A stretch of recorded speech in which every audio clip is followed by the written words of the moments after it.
رجعت لحد الوطن يا غالي. لك ايش عم تسوي انت يا ولك؟ شكلكم ما بتعرفوا حالكم مع مين على القوانين. والله يا روحي انت مالك عارفان مع مين على الان. لك اذا كنتوا زلم خليكم رايحين نجيب رابو ونجي. مشان الله يا معلم ساعدنا، في اثنين بالحاره طغوا وتجبروا، ما ضل حدا بالحاره ما ضربوه، هي ضربوني إلي لاخوي. وليش لحتى اساعدكم؟ انا مو علمتكم على الحركه السحريه؟ وانا حركه سحريه؟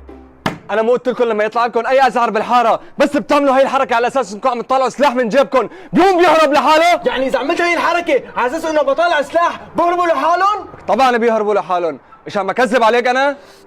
معناتها امشي روح معنا. لك بروح معكم عم تهددني يعني؟ امشوا لك.